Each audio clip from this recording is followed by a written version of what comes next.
Hello students, my self Anurag Garg, senior faculty motion education private limited. आज मैं आया हूँ यहाँ पर डिस्कशन के लिए मेंस का जो पेपर अप्रैल में होने वाला था, काफ़ी लंबे इंतजार के बाद आखिर फाइनली जुलाई में ये पेपर हुए। तो ये जो पेपर हुए हैं इन सभी का हम लोग कंप्लीट डिस्कशन करेंगे।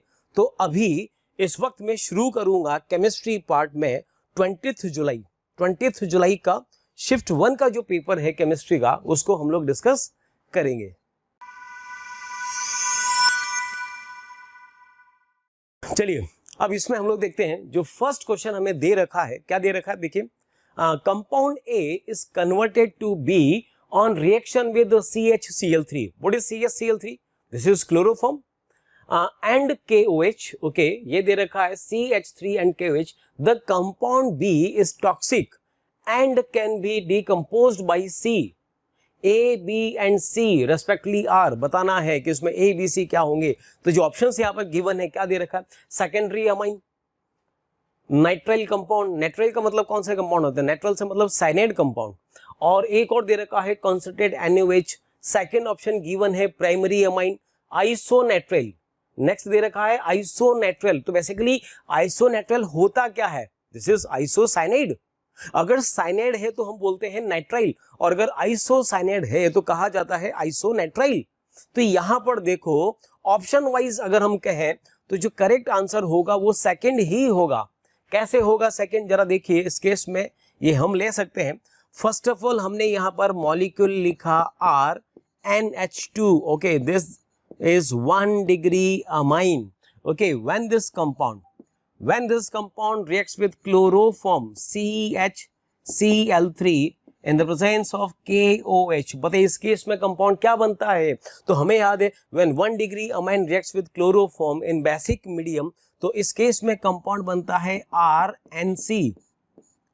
ठीक है, ये हुआ अल्काइल आइसोसाइनेट। ये कंपाउंड टॉक्सिक भी होता है और एक इसमें स्मेलिंग कंपाउंड भी होता है।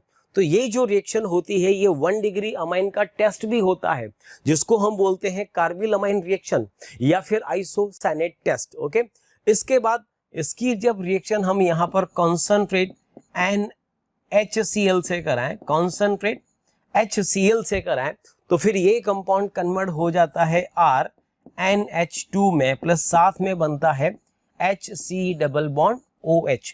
तो यहां पर इस केस में देखिए, अगर मैं अब इसकी बात करूं तो इसमें ABC क्या होंगे? तो A तो यहां पर होगा ये वाला कंपाउंड 1 डिग्री अमाइन, ये हो गया A। B यहां पे कौन होगा? आइसोसाइनाइड हो जाएगा। ठीक है, अब पूछा हुआ है यहां पर the compound B is toxic and can be decomposed by C। मतलब C से वो डिकम्पोज हो रहा है, तो C यहां पर कौन है? C यहां पर है कॉन्सेंट्रेट HCl, ये हो जाएगा C। तो ओवरऑल जो इसके नेमिंग, इसके जो कंपाउंड होंगे वो हम कहेंगे RNH2 1 degree amine, then B यहां पर हो जाएगा RNC आइसोसाइनाइड, और थर्ड जो C कंपाउंड होगा वो होगा HCl। तो इसका जो करेक्ट आंसर हम यहां पर कहेंगे वो हो जाएगा ऑप्शन नंबर सेकेंड। और ये देखिए, ये इसका रिटर्न सॉल्यूशन भी लिखा हुआ है। 1 डिग्री अमाइन है, क्लोरोफॉर्म प्लस KOH है। यहां पर हम ले सकते हैं क्लोरोफॉर्म प्लस KOH से पहले बनता है आइसोनाइट्राइल, जो कि H3O मींस HCl से रिएक्शन करके क्या बना देता है? RNH2 plus formic acid. तो परफेक्ट जो इसका करेक्ट आंसर हो जाएगा वो हो जाएगा ऑप्शन नंबर 2।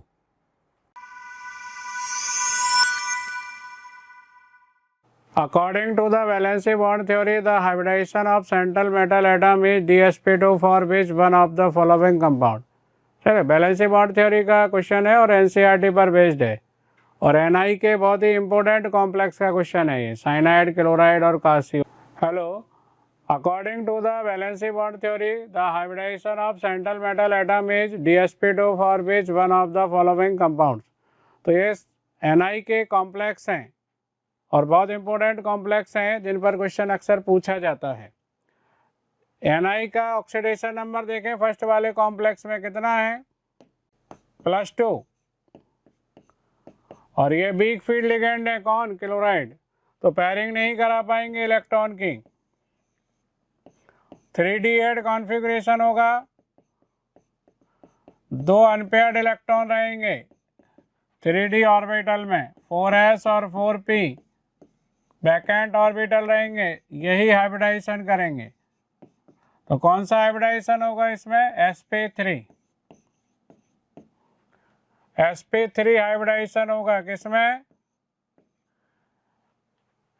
Na2NiCl का हॉल NiCl4 में।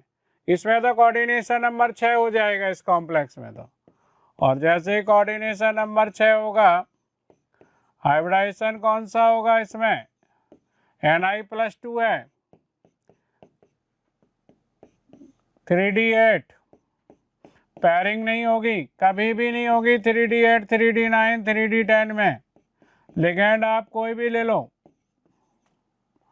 तो इसमें तो हाइब्रिडाइजेशन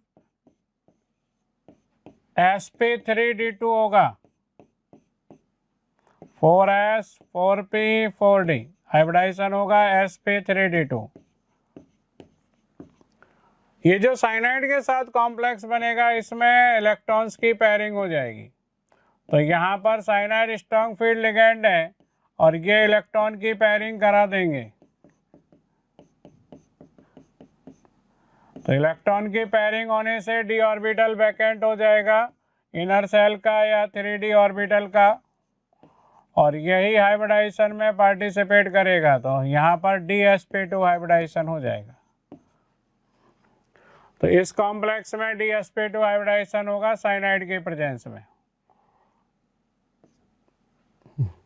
NiCO का हॉल 4 में Ni की ऑक्सीडेशन स्टेट, ये तो फर्स्ट वाला हो गया, ये सेकंड, ये थर्ड और फोर्थ। Ni का ऑक्सीडेशन स्टेट 0 है और 4s के इलेक्ट्रॉन आपको सभी कंडीशंस में 4s ऑर्बिटल तो वैकेंट चाहिए, यानी s orbital outermost shell का वैकेंट चाहिए हाइब्रिडाइजेशन के लिए। तो ये 4s के दोनों इलेक्ट्रॉन कहाँ शिफ्ट करा दोगे आप? 3d ऑर्बिटल में आ जाएंगे 4s के, वैकेंट हो जाएगा 4s। और इस तरह से फिर हाइब्रिडाइजेशन इसमें sp3 होगा NiCO का हॉल 4 में।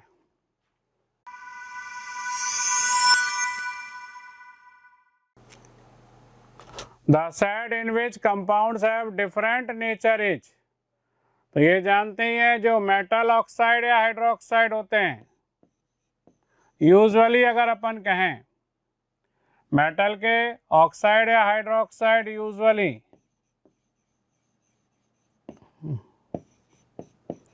ऑक्साइड्स एंड हाइड्रोक्साइड्स यूजुअली कैसे होते हैं? बेसिक होते हैं नेचर में।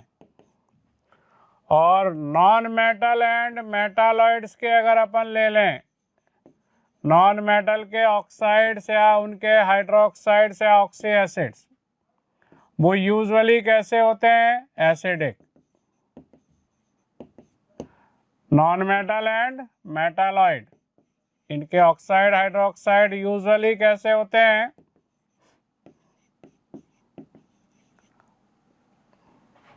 एसिडिक।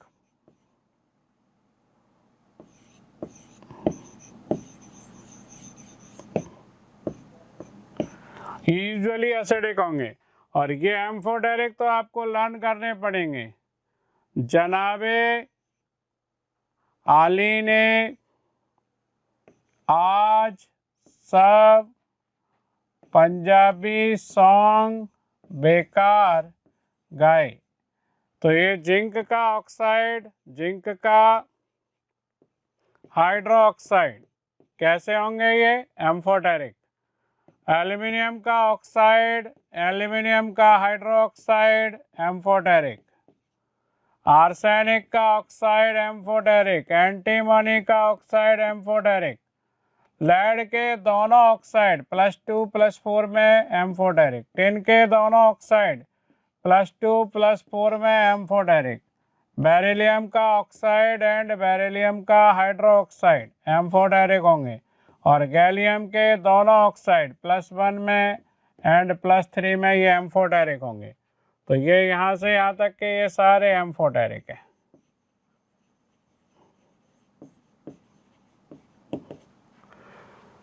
तो ये फर्स्ट वाला एसिडिक, ये भी एसिडिक, दोनों एसिडिक। ये वाला आपका एसिडिक, ये एम्फोटेरिक। ये तुम्हारा बेसिक, ये बेसिक, ये एम्फोटेरिक एम्फोटेरिक। तो आंसर 2 होगा, जिसमें दोनों का नेचर डिफरेंट है।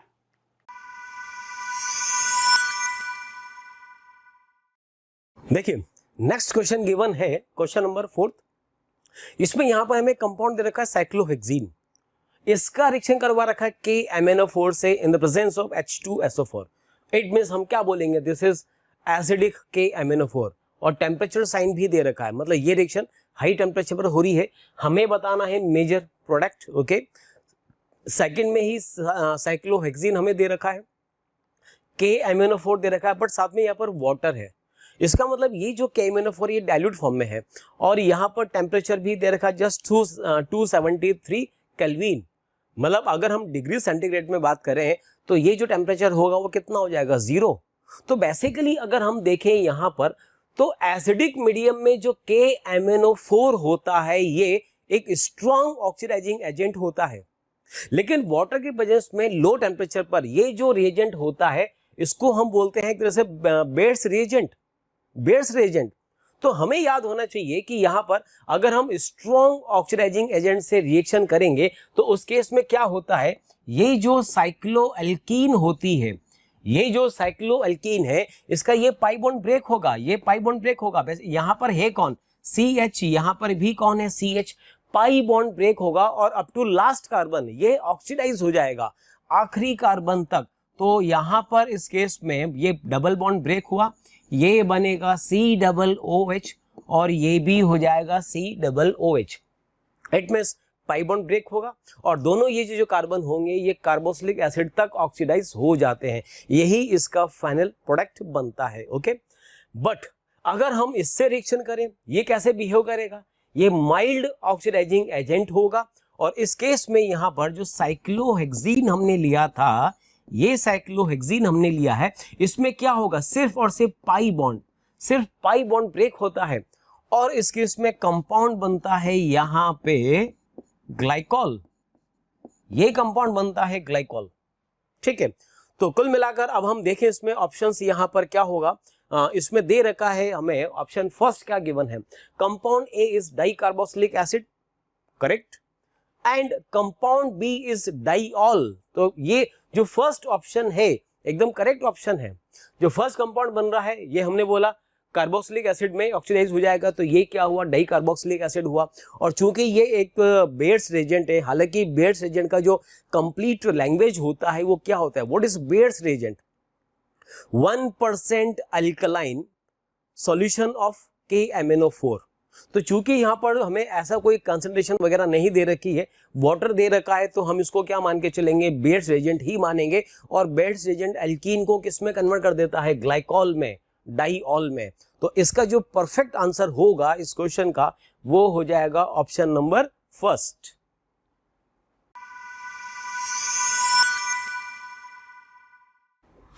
Okay, next question is given number 5 question. यहां पर हमें ये कुछ कंपाउंड्स गिवन है, ठीक है। हमसे कहा गया which among the above compounds does do not form silver mirror when treated with tolerance reagent. तो बेसिकली क्या है कि ये कंपाउंड है, इसमें बस बताना है कि टॉलरेंस रिएजेंट से अगर हम इनकी रिएक्शन कराएं तो कौन पॉजिटिव टॉलरेंस रिएजेंट टेस्ट देगा। तो यहाँ पर हमें पता होना चाहिए, इसको हम क्लास में काफ़ी पढ़ते हैं, ऑलमोस्ट हर जो भी पेपर वगैरह होते हैं या जो डीपीपीज वगैरह आप सोल्व करते हैं उसमें ये क्वेश्चन बहुत फ्रिक्वेंटली आया होगा, आप लोगों ने क्वेश्चन सोल्व करा होगा। मतलब मैं नहीं मानता कि ये क्वेश्चन कोई टफ क्वेश्चन है। तो यहाँ पर पता होना चाहिए टॉलरेंस रिएजेंट टेस्ट कौन कौन देता है। तो टॉलरेंस रिएजेंट टेस्ट कंपाउंड देगा RCH double bond O, aldehyde ये टेस्ट देते हैं। एल्डिहाइड के अलावा फॉर्मिक एसिड भी ये टेस्ट देता है, बिकॉज फॉर्मिक एसिड में भी एल्डिहाइड ग्रुप प्रेजेंट होता है, ठीक है। और उसके अलावा एक ये इस टाइप के कंपाउंड RCH, यहाँ पर लिखा OH, यहाँ पे लिखा OR, ये कौन से कैटेगरी होती है कंपाउंड की। तो यहाँ पर तुम्हें पता होगा जिस किसी कार्बन पर 1 हाइड्रोक्सी ग्रुप हो एंड 1 अल्कोक्सी ग्रुप हो, अल्कोक्सी का मतलब कौन सा ग्रुप, ईथर ग्रुप है, तो ऐसे कंपाउंड को हम बोलते हैं हेमी एसिटल या फिर हेमिकीटल। बट चूंकि यहां पर इस कार्बन के पास हाइड्रोजन प्रेजेंट है तो ये हेमी एसिटल होता है और हेमी एसिटल भी टॉलेंस रीजन टेस्ट देता है। तो यहां पर इनमें से हम देखें कि ये जो हमें कंपाउंड दे रखा है, ये कंपाउंड जो हमें दे रखे हैं फर्स्ट, सेकंड, थर्ड, फोर्थ, इसमें से कौन कौन कंपाउंड ये टेस्ट देंगे। तो यहां पर देखो फर्स्ट वाले केस में, इस केस में यहां पर एल्डिहाइड ग्रुप दे रखा है, तो एल्डिहाइड तो ये टेस्ट डेफिनेटली देगा, इसमें तो कोई डाउट ही नहीं है। सेकंड कंपाउंड, अब अगर ठीक से आप देखो तो सेकंड कंपाउंड ये एक इनोल फॉर्म गिवन है, इनोल फॉर्म गिवन है। आप लोगों ने टॉपिक पढ़ा होगा टोटामेरिज्म, टोटामेरिज्म में क्या होता है, कीटो फॉर्म इनोल में कन्वर्ट होता है, देन वो इनोल वापस कीटो में कन्वर्ट होगा, रिवर्सिबल प्रोसेस होता है। तो यहां पर तुम्हें कीटो ना देकर तुम्हें इनोल फॉर्म दे रखा है, ठीक है, तो इस इनोल फॉर्म को हम टोटामराइज करा दे, ठीक है। कैसे होगा, यहां पर कौन है, कार्बन, यहां पे कौन है, CH2 ग्रुप है, तो इनोल से कीटो कैसे बनाएंगे, इसका जो हाइड्रोक्सी ग्रुप है वो यहां पर आएगा, इस कार्बन के पास आएगा, और ये डबल बॉन्ड यहां डबल बॉन्ड में चेंज हो जाएगा, तो हमें यहां पर मॉलिक्यूल मिलेगा C डबल बॉन्ड O, और ये हो जाएगा CH3, ये कंपाउंड बना एसीटोन। तो ये जो यहां पर गिवन फॉर्म है इनोल फॉर्म, ये इस एसीटोन का इनोल फॉर्म है, हमने इसको कीटो में चेंज करा, हमें मिला एसीटोन, और एसीटोन में कौन सा ग्रुप, ये कीटोन ग्रुप है, और ketone group Tollens reagent test नहीं देता है, पता है, तो ये जो कंपाउंड होगा ये टेस्ट नहीं देगा। ओके, नेक्स्ट आइए यहां पर ये वाला केस देखिए, इस वाले केस में फिर से देखो यहां पर ये जो हमें दे रखा है ये भी एक इनोल फॉर्म है, ये भी इनोल फॉर्म है। इस इनोल का अगर हम टोटामर बनाए, मतलब इसको कीटो में कन्वर्ट करें हैं, तो कैसे होगा सोच के बताइए। यहां पर ये C है, यहां पर ये CH है, इनोल से कीटो कैसे बनाएंगे, हाइड्रोक्सी ग्रुप का H इस वाले कार्बन पर लाएंगे और डबल बॉन्ड को यहां लेके जाएंगे, तो ये जो कंपाउंड होगा ये कन्वर्ट हो जाएगा किसमें, ये होगा CH and double bond O, ये कंपाउंड बनेगा। तो ठीक से अगर देखो तो यहां पर ये भी किसमें कन्वर्ट हुआ, एल्डिहाइड ग्रुप में, और अगर एल्डिहाइड ग्रुप में कन्वर्ट हो रहा है तो ये भी टॉलेंस रिएजेंट टेस्ट देगा। एंड लास्ट वाले की हम बात करें यहां पर, तो इस केस में देखो यहां पर ये जो कार्बन है, इस कार्बन का हमें कैटेगरी पता करना है कि ये किस फैमिली को बिलोंग करेगा। तो यहां पर इस कार्बन पे देखो 1 हाइड्रोक्सी ग्रुप अटैच्ड है, 1 हाइड्रोक्सी ग्रुप अटैच्ड है, एंड इस वाले कार्बन से ऑक्सीजन अटैच्ड है, और ऑक्सीजन से फर्दर यहां पे कार्बन है, तो ये कौन सा ग्रुप हुआ, ये हुआ हाइड्रोक्सी ग्रुप, और ये कौन सा ग्रुप हुआ, ये हुआ एल्कोक्सी ग्रुप। तो दोनों एल्कोक्सी और हाइड्रोक्सी एक ही कार्बन पर है, और जिस कार्बन पर ये अटैच्ड है उसके पास हाइड्रोजन भी तो है, तो ये साइक्लिक हेमी एसिटल होगा। अब हेमी एसिटल ओपन चेन हो या साइक्लिक हो, है तो एसिटल, और जितने भी हेमी एसिटल है, hemiacetal Tollens reagent test देता है, तो ये वाला कंपाउंड भी टॉलेंस रिएजेंट टेस्ट देगा। अब इसमें बताइए टोटल 4 कंपाउंड में अगर हम देखें तो फर्स्ट वाला टॉलेंट टेस्ट दे रहा है, सेकंड भी टॉलेंट टेस्ट दे रहा है, फोर्थ भी टॉलेंट टेस्ट दे रहा है, ये भी देगा, ये भी और ये भी। थर्ड वाला कंपाउंड टॉलेंट टेस्ट नहीं देता है। तो अगर हम आंसर यहां पर देखें तो इस केस में यहां पर हमसे पूछा हुआ है डज नॉट फॉर्म, तो जरा बताइए इस केस में यहां पर ऐसा कौन सा है जो टॉलेंट टेस्ट नहीं देगा। आंसर वाइज देखें, फर्स्ट दे रखा है ओनली सेकंड, तो ओनली सेकंड तो ये तो गलत है। उसके बाद सेकंड दे रखा first, third and fourth only, first के बाद इसमें मैंने गड़बड़ कर दिया है, ये सेकंड वाला टेस्ट नहीं देगा। कौन टेस्ट देगा, थर्ड वाला, ये तो कीटोन में कन्वर्ट हो रहा है और ये एल्डिहाइड में कन्वर्ट हो रहा था, तो इसका जो परफेक्ट आंसर होगा वो कौन सा कॉम्बिनेशन हो जाएगा, सेकंड वाला। फर्स्ट भी टेस्ट देगा, थर्ड भी टेस्ट देगा एंड फोर्थ वाला कंपाउंड भी ये टेस्ट देता है। तो परफेक्ट आंसर इसका होगा option number second.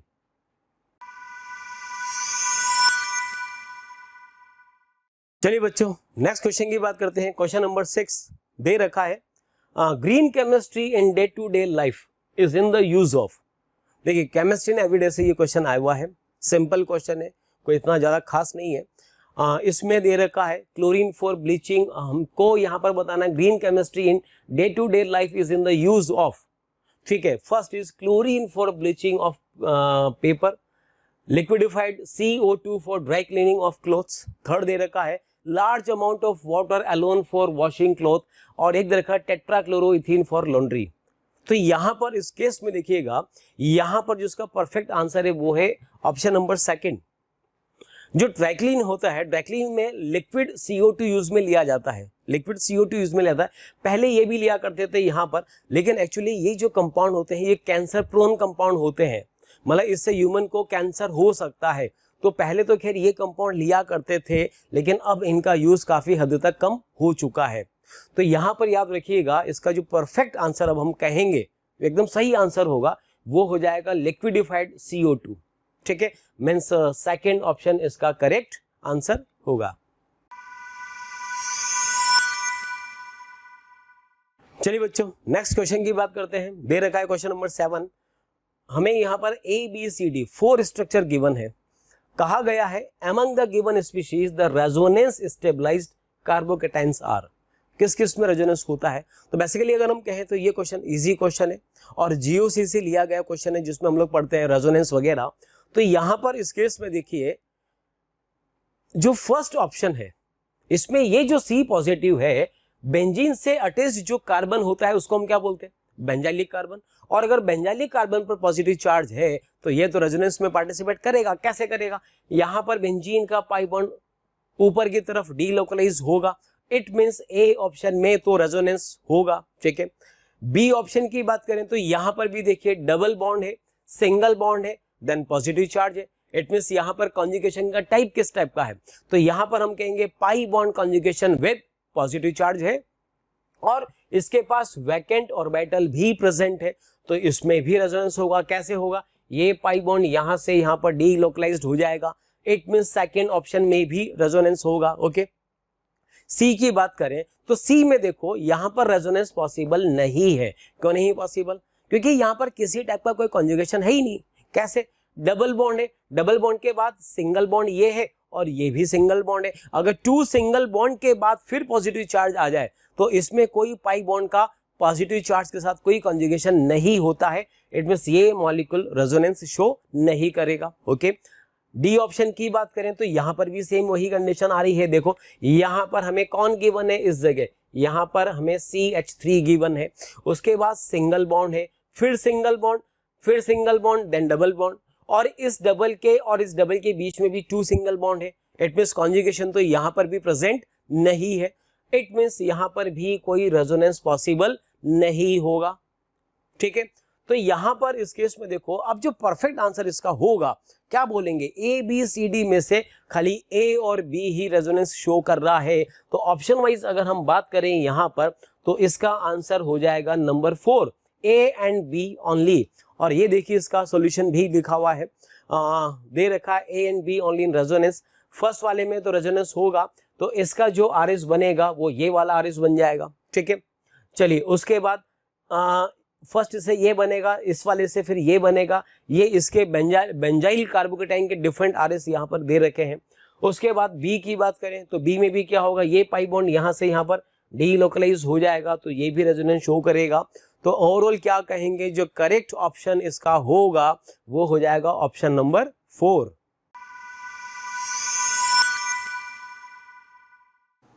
The metal that can be purified economically by fractional distillation method, तो जिनका बॉइलिंग पॉइंट कम होगा उनका फ्रैक्शनल डिस्टिलेशन कराते हैं। ये प्रिंसिपल है। फ्रैक्शनल डिस्टिलेशन जो प्रोसेस है मेटल के प्योरिफिकेशन के लिए, वो किन के लिए यूज में लाते हैं? जिन मेटल का बॉइलिंग पॉइंट लो होता है। तो metal have low boiling point, उनके लिए क्या लाते हैं यूज्ड में?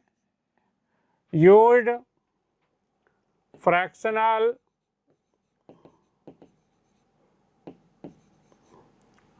डिस्टिलेशन।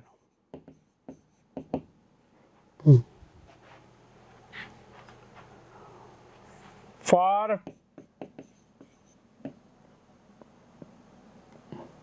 प्यूरिफिकेशन।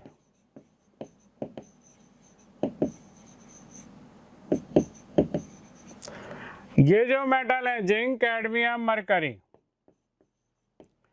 इनका डी ऑर्बिटल फुलफिल्ड होता है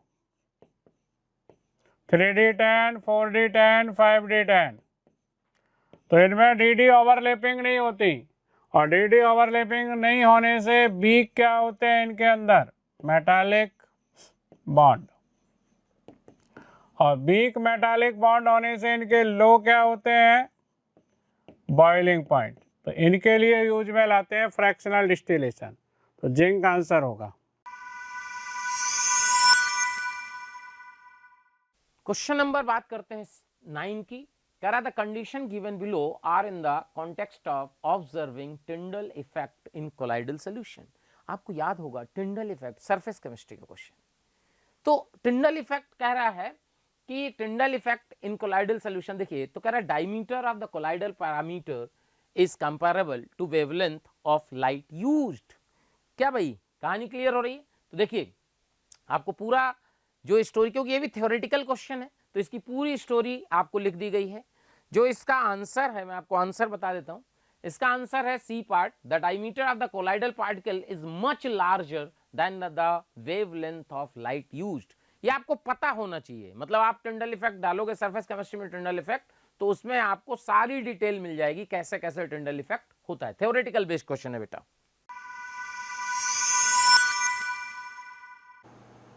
The dihedral angle in H2O2 in gaseous phase is 90.2 degree and in solid phase is 111.5 degree। ये रॉन्ग है। गैसियस फेज में डाइहेड्रल एंगल बड़ा होता है, एनसीईआरटी का क्वेश्चन है।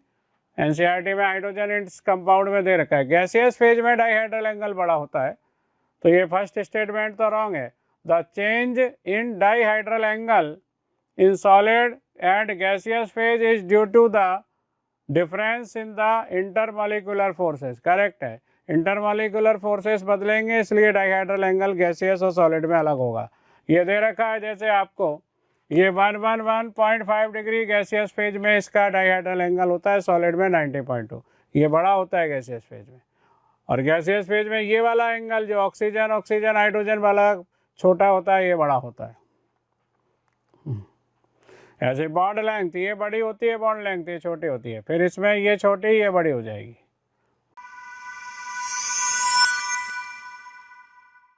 ओके नेक्स्ट क्वेश्चन देखिए बच्चों। क्वेश्चन नंबर 11 दे रखा है orlon fibre are made up of. तो सिंपल क्वेश्चन है, पॉलीमर से उठाया हुआ ये क्वेश्चन है। तो इसमें देखिए यहाँ पर दे रखा है भाई ऑर्लोन बेसिकली होता क्या है, किसका नेम होता है, पॉली एक्राइलोनेट्राइल का ही होता है। तो पॉली एक्राइलोनेट्राइल यहाँ पर किसका पॉलीमर होता है, एक्राइलोनेट्राइल का। एक्राइलोनेट्राइल का स्ट्रक्चर क्या होता है, तो ये तो इजी क्वेश्चन होता है, CH2 double bond CH and single bond CN। This compound is acrylonitrile. एक नाम और होता है इसका, कॉमन नेम की अगर हम बात करें तो इसको कहा जाता है विनाइल साइनाइड। तो विनाइल साइनाइड का हो या फिर एक्राइलोनेट्राइल का हो, एक ही बात है। इसका अगर हम यहाँ पर पॉलीमराइजेशन करा दें तो बताइए इस केस में क्या कंपाउंड बनता है, पाई बॉन्ड ब्रेक होगा, CHCN यहाँ पर डाउन साइड में आ जाएगा। तो इसके यहाँ पर जो N मॉलिक्यूल होंगे, ये हमने लिखा इसके N मॉलिक्यूल, बिकॉज पॉलीमराइजेशन में कई सारे मॉलिक्यूल्स कंबाइन होकर बिगर मॉलिक्यूल बनाते हैं। तो यहाँ पर इसका हो जाएगा N, ठीक है। तो इसी को हम कहते हैं पॉली एक्राइलोनेट्राइल ऑर्लोन, यही होता है। तो यहाँ पर जो करेक्ट आंसर इसका होगा वो हो जाएगा ऑप्शन नंबर ए। और देखिए इसका सॉल्यूशन भी दे रखा है, वही एक्राइलोनेट्राइल यहाँ पर गिवन है, पॉलीमराइजेशन दे रखा है, और ये इसका पॉलीमर पॉली एक्राइलोनेट्राइल, शॉर्ट में इसको पेन भी बोलते हैं, याद रखिएगा। तो परफेक्ट आंसर इसका कौन सा हो जाएगा, ऑप्शन नंबर फर्स्ट। ये देखिए बच्चों नेक्स्ट क्वेश्चन गिवन है, question number 12। In the given reaction 3-bromo-2,2 dimethyl butane का रिएक्शन हमें करवाना है एथाइल अल्कोहल से, ठीक है। टेम्परेचर भी है यहाँ पर, और इसमें बनेगा मेजर प्रोडक्ट ए, हमें बताना है, प्रोडक्ट ए बताना है। तो ये कुछ ऑप्शंस हमें यहाँ पर दे रखे हैं, दे रखा 2-हाइड्रोक्सी 3,3 डाइमिथाइल ब्यूटेन, 2-इथॉक्सी 2,3 डाइमिथाइल ब्यूटेन, ऐसे डिफरेंट ऑप्शंस यहाँ पर दे रखे हैं। तो अगर इस क्वेश्चन की बात करें तो एक तो अच्छा क्वेश्चन है, दूसरी बात ये जो क्वेश्चन है डेफिनेटली यहाँ पर 3 ब्रोमो है, तो ये जो चैप्टर है वो एल्काइल हैलाइड का है। क्वेश्चन किसका है? एल्काइल हैलाइड से है। और एक खास बात पता है क्या है, इस क्वेश्चन में इन्होंने आईयूपीएससी भी मिक्स कर दिया। मतलब जिसको आईयूपीएससी नहीं आता होगा उसके लिए फिर ये क्वेश्चन बहुत टफ हो जाएगा, बिकॉज यहां पर तुम्हें कंपाउंड का तुम्हें नेम दे रखा है। नेम दे रखा है तो पहले क्या करोगे, इस कंपाउंड का हम स्ट्रक्चर बनाएंगे, ठीक है। स्ट्रक्चर बनाने के बाद इसके साथ फिर हम रिएक्शन करेंगे। रिएक्शन करने के बाद जो प्रोडक्ट बनेगा उस प्रोडक्ट का हम स्ट्रक्चर बनाएंगे, और बनाने के बाद फिर हम उसका आईयूपीएससी नेम बनाएंगे, और फिर उस आईयूपीएससी नेम को हम इन ऑप्शंस से मैच कराएंगे। तो कहने का मतलब इस क्वेश्चन में इस क्वेश्चन को सोल्व करना तो आना चाहिए, साथ में तुम्हें आईयूपीएससी भी आना चाहिए। तो बताइए क्वेश्चन का अप्रोच क्या रहेगा। सबसे पहले हम ये देखें इसमें रिएक्टेंट कौन है। तो रिएक्टेंट यहाँ पर ये दे रखा है, ये दे रखा है, तो पहले हम इसका स्ट्रक्चर बनाएं। आखिर स्ट्रक्चर है क्या, तो यहाँ पर ठीक से समझना, हमें दे रखा है 3 ब्रोमो 2,2 डाइमिथाइल ब्यूटेन। तो यहाँ पर फर्स्ट ऑफ ऑल हम क्या ड्रॉ करें, सबसे पहले हम ड्रॉ करें यहाँ पर ब्यूट। ब्यूट का मतलब क्या होता है, 4 कार्बन का चेन, ठीक है। ये हमने यहाँ पर 4 कार्बन का चेन ड्रॉ करा। चलिए ठीक है, इसके नंबरिंग भी कर लेते हैं रैंडमली। हमने लेफ्ट से नंबरिंग करा 1 2 3 एंड 4। ओके, नेक्स्ट क्या दे रखा, 3 ब्रोमो, तो 3 पर हमने यहाँ पर लगा दिया ब्रोमीन, ठीक है। उसके बाद 2,2 डाइमिथाइल ब्यूटेन, तो 2 पर हमने यहाँ पर CH3 लगा दिया, यहाँ पर भी CH3 लगा दिया। तो ये हमने स्ट्रक्चर बनाया। अब इसकी रिएक्शन हम करवा रहे हैं C2H5OH से, ठीक है, इथाइल अल्कोहल से। ठीक से देखो, यहाँ पर टेम्परेचर नहीं दे रखा है, टेम्परेचर नहीं दे रखा है, तो इसका मतलब ये जो रिएक्शन होगा, ये रिएक्शन क्या होगा, ये SN1 रिएक्शन होगा। SN1 रिएक्शन होगा। कैसे होगा रिएक्शन SN1, सबसे पहले क्या होगा, यहां से ये Br लीव करेगा, इस पर चार्ज प्लस आ जाएगा। देखो ये बना रखा इसका हमने, यहां पर ये दे रखा।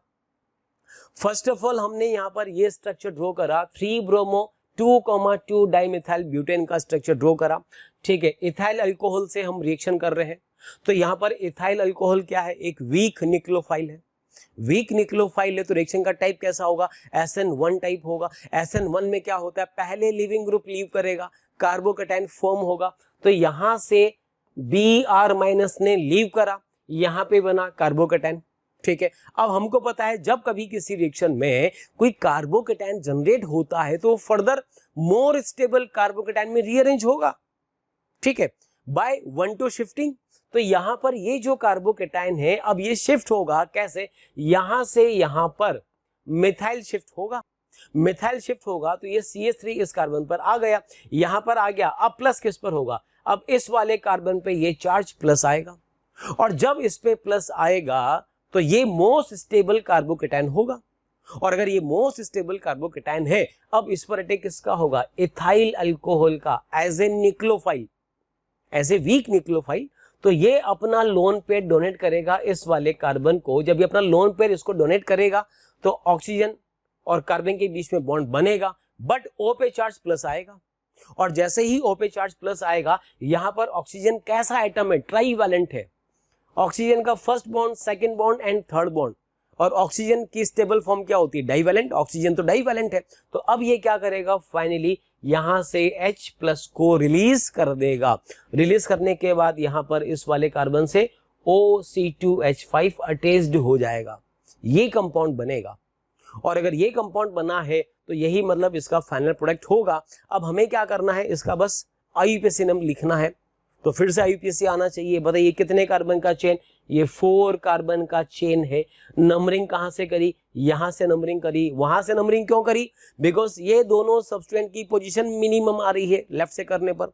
तो क्या बोला जाएगा, 2 नंबर पर कौन कौन है, 2 नंबर पर इथाइल भी है, सॉरी 2 नंबर पर मिथाइल है, 3 नंबर पर मिथाइल है, और 2 नंबर पर इथॉक्सी भी है। तो नेम क्या हो जाएगा, 2 इथॉक्सी 2,3 डाइमिथाइल ब्यूटेन। तो जरा ये देखिए, इसका जो यहां पर ऑप्शन नंबर 2 है, ये देखिए 2 इथॉक्सी 2,3 डाइमिथाइल ब्यूटेन ही इसका करेक्ट ऑप्शन होगा। तो इस नेम को यहां पर हम इस स्ट्रक्चर से कंपेयर कर सकते हैं। तो इस क्वेश्चन का जो परफेक्ट आंसर हम कहेंगे वो हो जाएगा ऑप्शन नंबर सेकंड।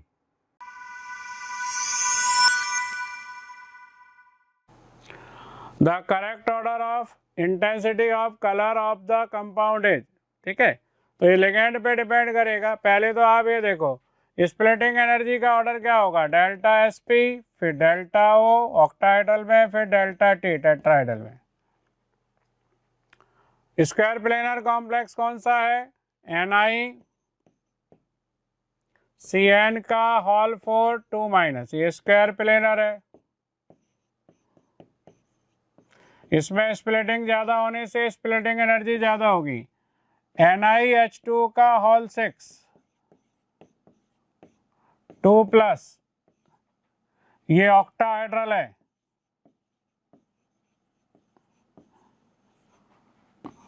और NiCl का 4 2 माइनस, ये टेट्राहेड्रल है।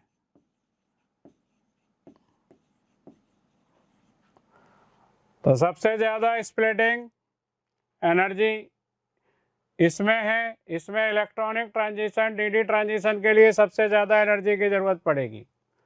ज़्यादा एनर्जी की ज़रूरत पड़ेगी यानी ज़्यादा एनर्जी वाला फोटोन एब्जॉर्ब करेगा, कम वेवलेंथ वाला फोटोन एब्जॉर्ब करेगा, उसका कॉम्प्लीमेंट्री कलर दिखाई देगा आपको। तो यहाँ पर क्या होगा, इधर जाने पर जो डेल्टा की वैल्यू है वो डिक्रीज हुई है, तो जो फोटोन एब्जॉर्ब होगा उसकी वेवलेंथ क्या होगी, wavelength lambda absorbed. Lambda absorb इधर जाने पर क्या होगा, ये एनर्जी ज़्यादा चाहिए तो कम वेवलेंथ वाला फोटोन एब्जॉर्ब करेगा, तो लैम्डा एब्जॉर्ब इधर जाने पर क्या होगी, बढ़ेगी। और कॉम्प्लीमेंट्री कलर दिखाई देता है आपको, और कॉम्प्लीमेंट्री कलर दिखाई देता है जैसे विबग्योर। इधर जाने पर ये वेवलेंथ बढ़ने से कलर की इंटेंसिटी क्या होगी, कम होगी। तो यहां पर क्या होगा, वेवलेंथ कम हुई है, वेवलेंथ यहां पर कम हुई है, ये बड़ी है, सॉरी वेवलेंथ बड़ी है, ये कम वेवलेंथ वाला फोटोन एब्जॉर्ब करेगा यानी यहां से करेगा। तो इंटेंसिटी उस कलर की, ये जब इसको एब्जॉर्ब करेगा तो इधर वाले कलर दिखेंगे, तो इंटेंसिटी कम होगी। तो यहाँ पर क्या होगा, कलर इंटेंसिटी, और ये वाला इसकी वेवलेंथ, इसको ज़्यादा वेवलेंथ वाला फोटोन चाहिए यानी यहाँ से चाहिए फोटोन, तो कलर इंटेंसिटी क्या होगी, यहाँ कलर इंटेंसिटी क्या होगी, इनकी बढ़ जाएगी।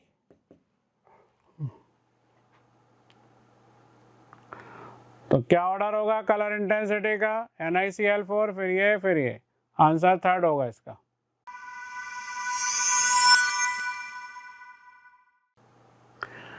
An inorganic compound acts on treatment with concentrated H2SO4 produces brown fumes and gives dark brown ring with FeSO4 in presence of concentrated H2SO4. Also, compound X gives precipitate by when its solution in dilute HCl is treated with H2S gas. The precipitate by on treatment with concentrated HNO3 followed by excess of NH4OH further gives deep blue colored solution compound XH। ठीक है ना। तो इसमें क्या कह रहा है, पहले तो आपने इन ऑर्गेनिक कंपाउंड लिया X और ट्रीटमेंट किया विथ कंसंट्रेटेड H2SO4, क्या फॉर्म हुए आपको, ब्राउन यहाँ पर फ्यूम्स बने and gives dark brown ring with FeSO4, और ये ब्राउन फ्यूम्स बने, इसने डार्क ब्राउन रिंग बना ली FeSO4 के साथ। तो ये आपके नाइट्रेट या नाइट्राइट हो सकते हैं, दोनों क्या हो सकते हैं, ये नाइट्रेट या नाइट्राइट हो सकते हैं। ब्राउन रिंग टेस्ट है, सब में नाइट्रेट है, दो में नाइट्राइट भी है, तो ये टेस्ट तो दोनों देंगे, NO3 माइनस भी देगा और NO2 माइनस भी देगा। FeSO4 डालोगे, पहले H2SO4 डालोगे आप, तो H2SO4 डालने पर तो क्या बनेगा,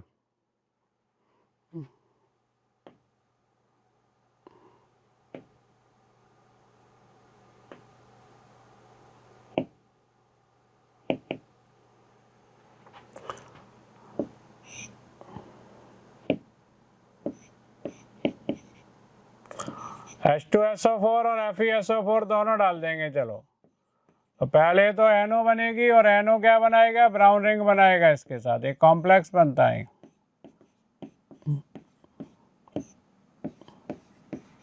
तो ये ब्राउन रिंग टेस्ट तो ये दोनों देंगे, नाइट्राइड नाइट्रेट, ये तो कॉमन हो ही गए। इसके बाद क्या कह रहे हैं, in presence of concentrate H2SO4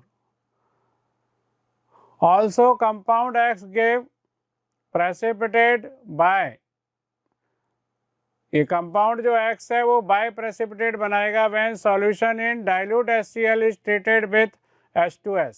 अब ये आपने पढ़ा होगा सॉल्ट एनालिसिस में, एसिडिक मीडियम में H2S पास करते हैं तो कौन से ग्रुप के रेडिकल प्रेसिपिटेट बनाते हैं, सेकेंड ग्रुप के।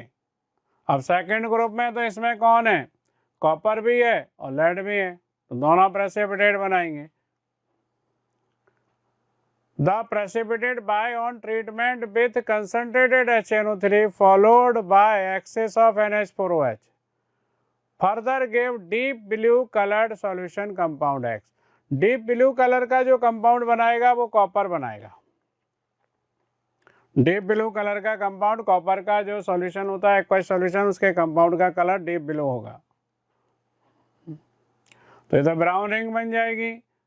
कॉपर का जैसे आपने कंपाउंड लिया डाइल्यूट HCl H2S डालेंगे तो कॉपर सल्फाइड बनेगा। कॉपर सल्फाइड कंसंट्रेट HNO3 में डिजोल्व होकर कॉपर नाइट्रेट बनाएगा। एक्सेस में NH4OH डालेंगे, कॉपर का अमोनिया के साथ डीप ब्लू कलर का सॉल्यूशन बन जाएगा।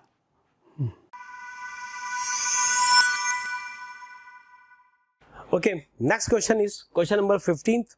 कंपाउंड हमें दे रखा है, identify the incorrect statement from the following. 4 statement हमें गिवन है, हमें बताना है इसमें से इसका इनकरेक्ट ऑप्शन कौन सा है। तो यहाँ पर इस केस में देखिए नंबर 1 दे रखा है ग्लाइकोजन।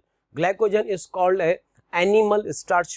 अब ये क्वेश्चन बायोमोलिक्यूल से लिया गया है, तो यहाँ पर जो फर्स्ट ऑप्शन है glycogen is called as animal starch, बिल्कुल सही है, ये एनिमल स्टार्च हम इसको बोलते हैं। सेकेंड नंबर है beta glycoside linkage max cellulose polymer, बिल्कुल करेक्ट ऑप्शन है। हमें यहाँ पर बताना है इनकरेक्ट, ठीक है। तो first option correct, second option भी करेक्ट है। सेल्यूलोज जो होता है, सेल्यूलोज क्या होता है, यहाँ पर हम इस केस में बोलते हैं जो बीटा डी ग्लूकोज होता है, इस केस में बीटा ग्लाइकोसाइड लिंकेज होता है, इसके अंदर बीटा ग्लाइकोसाइड लिंकेज होता है, तो इसका जो बी ऑप्शन है वो भी करेक्ट है। लेकिन अगर हम इसमें बात करें यहाँ पर थर्ड की, तो यहाँ पर क्या बोलेंगे, amylose is a branch change polymer, गलत। जो अमाइलोज होता है वो लीनियर पॉलीमर होता है अल्फा डी ग्लूकोज का, जिसके अंदर 1,4 ग्लाइकोसाइड लिंकेज होता है। बेसिकली क्या है, जो स्टार्च होता है, स्टार्च अल्फा डी ग्लूकोज का पॉलीमर होता है, नेचुरल पॉलीमर होता है, लेकिन इसमें 2 अलग अलग कंपाउंड्स होते हैं, एक तो होता है अमाइलोज और एक होता है अमाइलोपेक्टिन। अमाइलोज जो होता है वो अल्फा डी ग्लूकोज का लीनियर पॉलीमर होता है, जबकि अमाइलोपेक्टिन अल्फा डी ग्लूकोज का ही पॉलीमर होता है, लेकिन ब्रांच चेंज पॉलीमर होता है, ब्रांच चेन पॉलीमर होता है, जिसमें 2 टाइप का लिंकेज होता है, 1,4 ग्लाइकोसाइड लिंकेज और एक 1,6 लिंकेज भी होता है। तो यहां पर जो थर्ड हमें दे रखा है उसमें लिखा हुआ है branch chain polymer, amylose is a branch chain polymer, wrong statement. Amylose linear polymer होता है, तो इसका जो करेक्ट आंसर होगा वो क्या हो जाएगा, नंबर 3 हो जाएगा, याद रखो, ठीक है। और जो फोर्थ दे रखा है starch is a polymer of alpha D glucose, बिल्कुल करेक्ट है, स्टार्च अल्फा डी ग्लूकोज का ही पॉलीमर होता है। तो इस क्वेश्चन का जो परफेक्ट ऑप्शन होगा इनकरेक्ट वो थर्ड हो जाएगा, amylose is a branch chain polymer. याद रखो ये पॉलीमर, ये लीनियर पॉलीमर होता है अमाइलोज, ठीक है। तो आंसर इसका थर्ड होगा, ठीक है। ओके, नेक्स्ट क्वेश्चन गिवन है, देखिए question number 16। The correct structure of rumen purple, the compound formed in the reaction of ninhydrin with proteins. तुम्हें याद होगा ये जो क्वेश्चन है ये प्रोटीन का टेस्ट होता है, बहुत ही फेमस टेस्ट है, तो क्लास में बड़े अच्छे से पढ़ाया जाता है, निनहाइड्रिन टेस्ट। तो इस केस में यहाँ पर पूछा हुआ है मतलब जो ओवरऑल प्रोडक्ट है वो बनता क्या है, जो पर्पल कलर का रिंग बनता है, तो बेसिकली ये जो कंपाउंड होता है इसको बोलते हैं निनहाइड्रिन, निनहाइड्रिन होता है। इसका रिएक्शन हम एमिनो एसिड से कराते हैं, दिस कंपाउंड इज, इसमें ये कार्बोक्सिलिक ग्रुप भी प्रेजेंट है, NH2 ग्रुप भी प्रेजेंट है, तो उसको हम बोलते हैं एमिनो एसिड। जब ये रिएक्शन करता है तो इस टाइप का एक कॉम्प्लेक्स बनता है और इसी को हम बोलते हैं, एक पर्पल कलर रिंग आता है जिसको हम बोलते हैं निनहाइड्रीन टेस्ट, और उस केस में जो प्रोडक्ट बनता है वो यही वाला प्रोडक्ट बनता है फाइनली। और सेट क्वेश्चन इसी पर ही पूछा हुआ है। तो देखा जा रहा है पिछले कुछ सालों से बायोमॉलिक्यूल हम ले लें या फिर बायोमॉलिक्यूल में एमिनो एसिड वगैरह हैं, कार्बोहाइड्रेट्स हैं, केमिस्ट्री इन एवरीडे है, पॉलीमर है, इनमें से हर साल ऑलमोस्ट हर पेपर में से क्वेश्चन आ रहे हैं और जो क्वेश्चन आ रहे हैं वो NCERT बेस्ड है। तो कहने का मतलब जो मैं कहना चाह रहा हूँ वो ये है कि जब भी आप मेंस वगैरह की प्रिपरेशन कर रहे हो तो ये 2-3 चैप्टर जरूर पढ़िएगा, बहुत अच्छे से पढ़िएगा, हर साल इसमें से क्वेश्चन बन रहा है। तो यहाँ पर अब इस ऑप्शन को अगर हम मैच कराएं तो इसका ये ऑप्शन नंबर 2 से ये मैच करेगा, तो इसका जो परफेक्ट आंसर होगा वो हो जाएगा क्वेश्चन नंबर, मतलब ऑप्शन नंबर 2 ही इसका परफेक्ट आंसर होगा। ठीक है,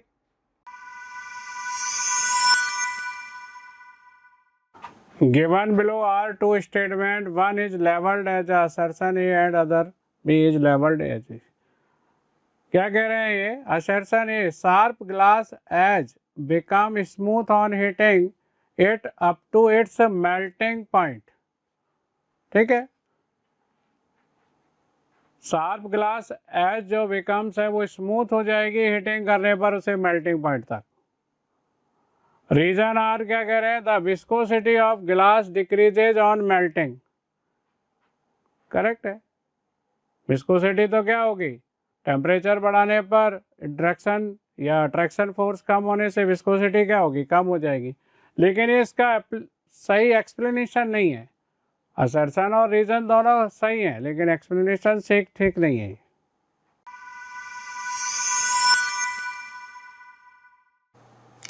Chemical nature of the nitrogen oxide compound obtained from a reaction of concentrated nitric acid and P2O5। चलो, concentrated nitric acid ले लिया, P2O5 यहाँ किसका काम करेगा? डिहाइड्रेटिंग एजेंट का। इसमें से वाटर निकाल लेगा, जैसे ही वाटर निकालेंगे क्या फॉर्म होगा? N2O5 और इसका हाइड्रोलाइसिस हो जाएगा, ये क्या बना लेगा? HPO3, इसका हॉल थ्राइस बन जाएगा, मेटाफॉस्फोरिक एसिड। तो ये जो कंपाउंड बनेगा इसका नेचर कैसा है? नाइट्रोजन का ऑक्साइड, एसिडिक है, एसिडिक ऑक्साइड बन जाएगा। P4O10 ले लिया यहाँ, P4O10, तो ये 4 मॉलिक्यूल बन जाएंगे।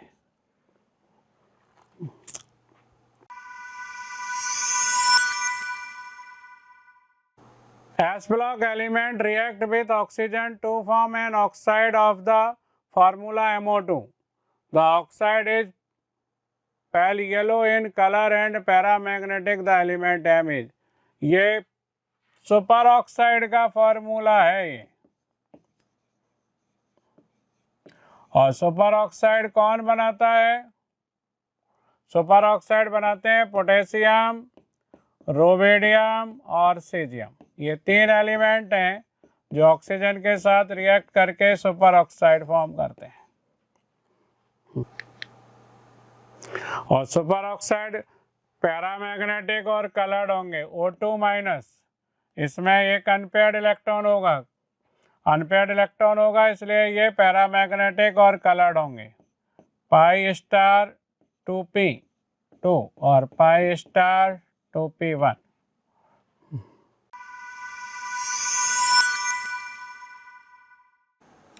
The species given below that does not show disproportionation reaction H। तो मैंने कहा हायर ऑक्सीडेशन स्टेट में डिस्प्रपोर्शनेशन नहीं होगा, लोअर में नहीं होगा। BRO जो 4 है माइनस है, इसमें हायर ऑक्सीडेशन में है ये, इसलिए इसका डिस्प्रपोर्शनेशन नहीं होगा। और बाकी सभी में मीडिएटर ऑक्सीडेशन में है तो डिस्प्रपोर्शनेट हो जाएंगे।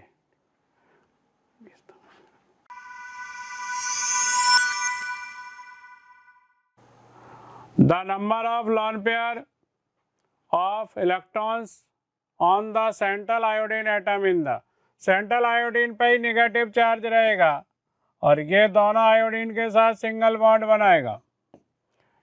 इन पर भी 3-3 लॉन पेयर होंगे और सेंट्रल आयोडीन पर भी 3 लॉन पेयर होंगे। टोटल लॉन पेयर 9, लेकिन सेंट्रल आयोडीन पे पूछे तो 3।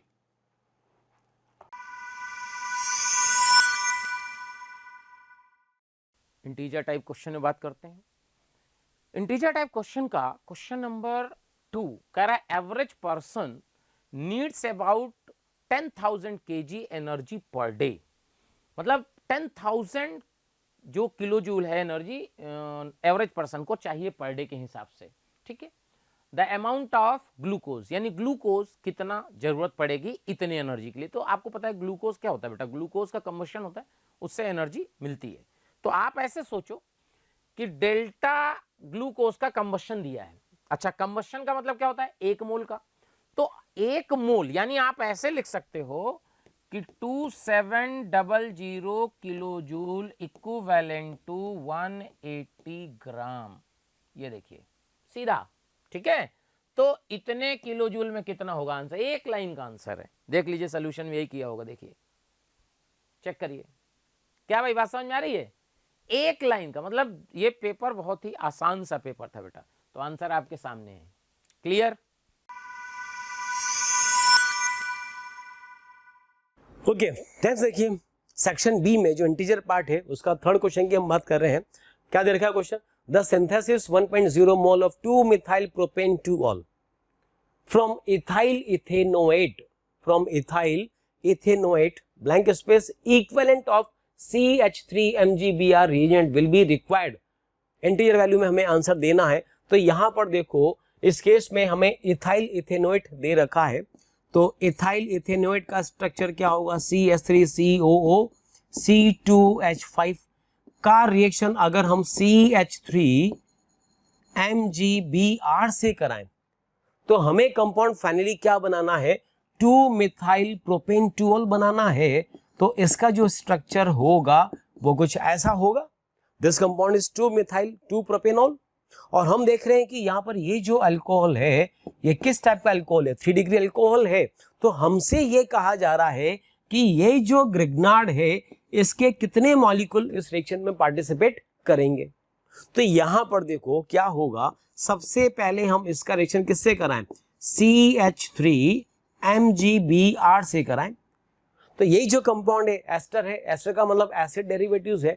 तो जितने भी एसिड डेरिवेटिव्स हैं सब पर जब न्यूक्लियोफाइल का अटैक होता है तो रिएक्शन का टाइप क्या होता है, तो ये तुम्हें पता होना चाहिए, पढ़ा भी होगा। SNAE टाइप का रिएक्शन होता है, nucleophilic substitution by addition then elimination. तो इस केस में यहां पर क्या होगा, CH3 माइनस है, ये इस पर चार्ज डेल प्लस, इस पर चार्ज डेल माइनस, ये माइनस वाला इस पर अटैक करेगा, पाई बॉन्ड ऊपर जाएगा। तो क्या बनेगा, CH3C single bond CH3O C2H5 and यहां पर होगा O माइनस और MgBr। तो ये तो हुआ पहले न्यूक्लियोफिलिक एडिशन। अब उसके बाद एलिमिनेशन का नंबर कैसे, ये लोन पर पाई में कन्वर्ट होगा और यहां से इथॉक्सी ग्रुप लीव करेगा एज ए लिविंग ग्रुप। तो अल्टीमेटली इसमें मॉलिक्यूल बनेगा CH3 C double bond O CH3, ये कंपाउंड बना एसीटोन।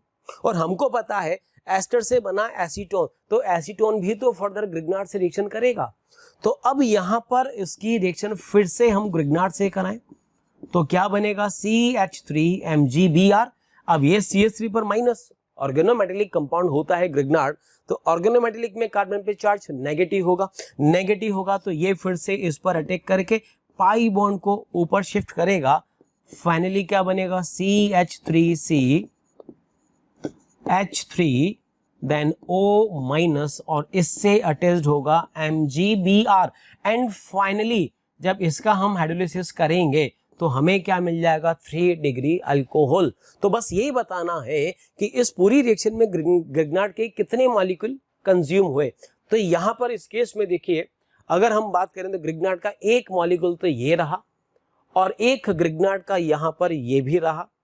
तो टोटल ग्रिग्नार्ड के 2 मॉलिक्यूल ने पार्टिसिपेट करा, तो अगर 2 मॉलिक्यूल पार्टिसिपेट कर रहा है तो यहां पर कितना इक्विवेलेंट होगा, 2 आंसर होगा। तो याद रखिए इसका जो परफेक्ट आंसर होगा वो हो जाएगा 2। नेक्स्ट क्वेश्चन, क्वेश्चन नंबर 4 कह रहा है the azimuthal quantum number of valence electron of Ga plus ion atomic number 31 दिया है। बेटा Ga प्लस है तो एटॉमिक नंबर का 31 दिया तो Ga प्लस 30 हो गया। तो आप क्या करो, Ga का इलेक्ट्रॉनिक कॉन्फ़िगरेशन लिख लो। तो आप देखोगे कि इलेक्ट्रॉनिक कॉन्फ़िगरेशन ये आपके सामने है Ga प्लस का। तो क्या लास्ट में किस ऑर्बिटल में, s में, और अगर लास्ट इलेक्ट्रॉन s में है, वैलेंशियल 4th है इसका, तो वैलेंशियल में आप देखोगे s में इलेक्ट्रॉन है। तो आप सोचो कि s का एजीम्यूथल क्वांटम नंबर कितना होता है, 0। आंसर आ गया, चेक कर लो। बताओ, आसान है? इससे आसान क्वेश्चन क्या हो सकता होगा? अगर जिन लोगों का ये क्वेश्चन गलत होगा तो सोचो कि इससे आसान क्वेश्चन थोड़ी ना पूछ सकता है बेटा। तो बहुत ही मतलब बहुत ही आसान क्वेश्चन है।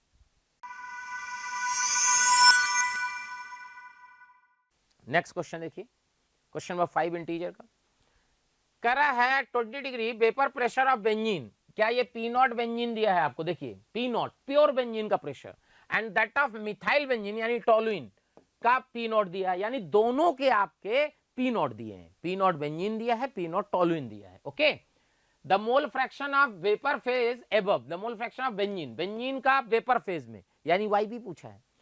ओके, तो YB अगर पूछा है YB, तो YB क्या होगा, XB P0B divided by XT P0T plus XB P0B। Y क्या होता है, PA बाई PB, तो PA क्या होगा, XB PB, समझ लो। ये देखो, और सीधे आपको जो है सीधे बेटा फॉर्मूले में रख देना है। ध्यान से देख लीजिए, करा वेपर प्रेशर बेंजीन का दिया है 70 एंड दैट ऑफ मेटीरियल ये हो गया। ओके, ठीक है। ओके, तो आपको जो है अच्छा आगे भी दिया है, ये देखो इक्विमोलर मिक्सचर ऑफ दिस। तो इक्विमोलर यानी XB का वैल्यू 0.5 हो गया और XT का वैल्यू भी 0.5 हो गया। चेक करो, इक्विमोलर है ना बेटा, इक्विमोलर में दोनों का एक एक मोल, तो मोल फ्रैक्शन क्या हो जाएगा, 1/2 1/2। चेक करो, देखिए ये देखिए, क्लियर? मतलब मैं अब कुछ कह नहीं सकता, इससे आसान क्वेश्चन लिक्विड सॉल्यूशन में नहीं हो सकता बेटा। सबसे आसान क्वेश्चन आया है, देख लीजिए। नेक्स्ट करा 250 ml of 0.5 molar NaOH was added इतना मोलर HCl। इसका मतलब क्या ये कहना चाह रहा है कि NaOH में HCl का रिएक्शन कराइएगा तो NaCl प्लस वाटर बनेगा। ओके, देखिए NaOH का 250 इंटू 0.5, तो यहां से आ जाएगा NaOH का 125 मिलीमोल्स, और इसका हो गया बेटा 500।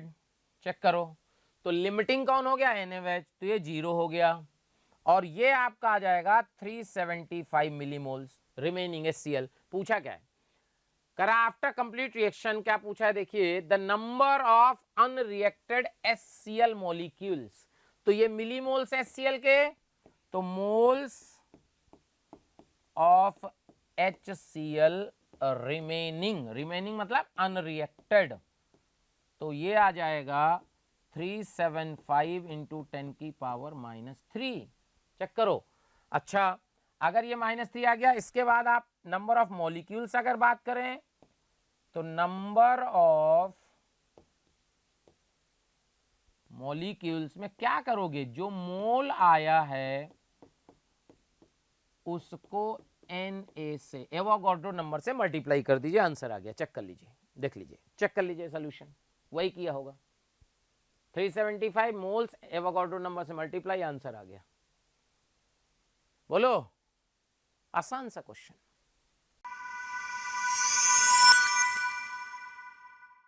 Okay, next is question number 7 section B का इंटीजर क्वेश्चन।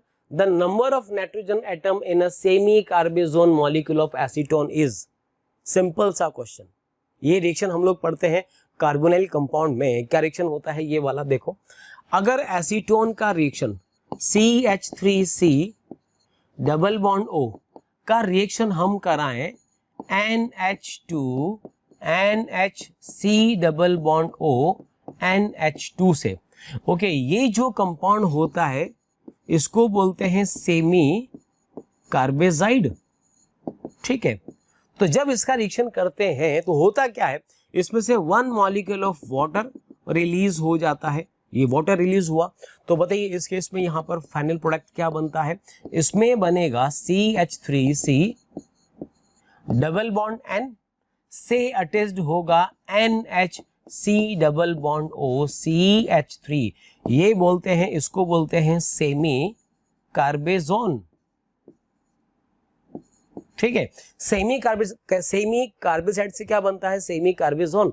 तो हमसे बस ये पूछा हुआ है कि जो सेमी कार्बेजोन होता है, एसीटोन का सेमी कार्बेजोन, उसमें total number of nitrogen atom कितने होंगे, तो बस नाइट्रोजन काउंट कर लो।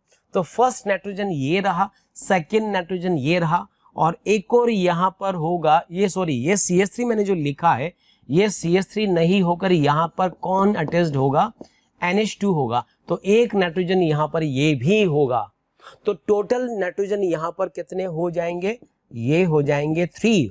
और देखिए ये इसका रिटर्न सॉल्यूशन ये दे रखा है, ठीक है। क्या लिखा हुआ, एसीटोन सेमी कार्बोजाइड वाटर रिलीज हुआ से ये बना, बस इसमें देख लो सेमी कार्बोजाइड में nitrogen first second and third, तो आंसर हो जाएगा इसका 3।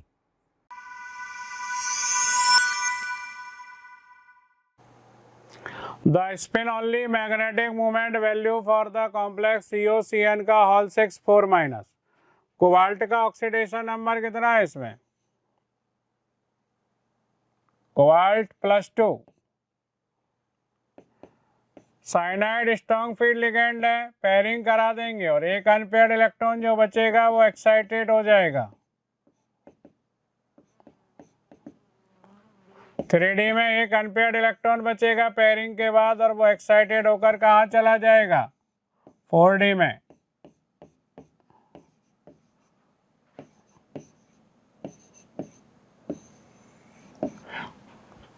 तो एक अनपेयर्ड इलेक्ट्रॉन 4D में रहेगा, मैग्नेटिक मोमेंट क्या होगा, स्पिन ओनली 1.73 यानी √3। क्वेश्चन नंबर 9, देखिए आपको SO3 का पार्शियल प्रेशर दिया है, O2 का दिया है और ये दिया है, 2 किलो पास्कल में दिए हैं, 1 पास्कल में दिया है।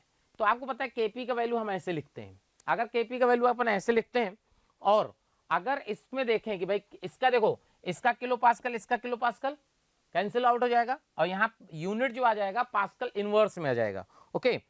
सो आप देखिए कि यहाँ से अगर अपन ने इसकी वैल्यू रखी, इसकी वैल्यू ये देखिए, ये यहाँ वैल्यू रख दी है 45 किलो पास्कल, इसका यूनिट कैंसिल हो जाएगा, ये 530 सॉल्व करिएगा तो ये आ जाएगा, यानी ये पास्कल इनवर्स में आया, क्लियर। अब आप एक बार क्वेश्चन को अगर नजर दौड़ाएंगे तो क्वेश्चन में दिया है 10⁻⁻2 में, ठीक है। तो 10⁻⁻2 में अगर दिया है तो अगर इसको 10⁻⁻2 बनाना है तो आपको क्या करना पड़ेगा, बोलिए। आपको 10⁻⁻2 बनाना, तो 10⁻⁻2 में तो इसका समझ में आ रहा है कि भाई इसको और आगे ले जाना पड़ेगा, तो आगे ले जाइएगा तो ये आंसर आ जाएगा। एनटीए ने इसका आंसर अलग दिया है, चेक करिए। यहां से आपको बिल्कुल क्रिस्टल क्लियर होना चाहिए कि भाई पास्कल है, अच्छा पास्कल दिया है, और अगर देखो यहाँ पे चक्कर ये हो रहा है कि आप थोड़ा सा ध्यान दीजिएगा क्वेश्चन में, यहाँ 10⁻⁻2 लिखा है, यूनिट नहीं लिखा। यूनिट लिखना चाहिए कि भाई यूनिट क्या है, तो ये अगर इसको एटीएम कर दें, एटीएम इनवर्स, तो 1 पास्कल में एटीएम, आप पता है कि भाई 1 पास्कल में जो है आपको पता है कि अगर हम 1 एटीएम की बात करें तो 1 एटीएम में 10⁵ पास्कल्स होते हैं, क्लियर। तो मल्टीप्लाई करेंगे तो अगर अपन ये देखेंगे कि यहाँ पे अगर अपन 10⁵ मल्टीप्लाई कर दें तो 10⁵ तो एटीएम इनवर्स हो जाएगा, एटीएम इनवर्स इतना आएगा, लेकिन 10⁻⁻2 में दिया है, समझो।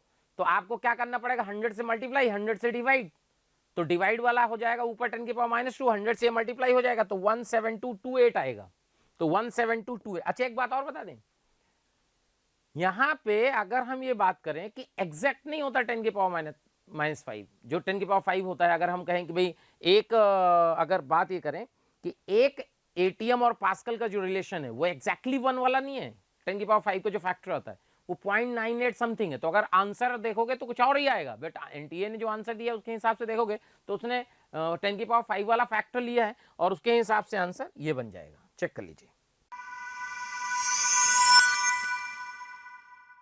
नेक्स्ट क्वेश्चन, करा है the inactivation rate of viral preparation, अपनी शीट का क्वेश्चन है, अगर किसी के पास शीट हो तो देखना, अपनी शीट का क्वेश्चन है, करा है कि फर्स्ट मिनट में 10% कंप्लीट हो जाता है। आंसर आ गया सीधे भाई, के का वैल्यू अगर निकालिएगा तो 2.303/1 लॉग इनिशियल 100 मान लीजिए, 10% फिनिश हो गया तो 90 बच गया। चेक करो, लो आंसर चेक करो, आंसर आ गया। आसान सा क्वेश्चन है बेटा, देख लो। क्लियर? ठीक है।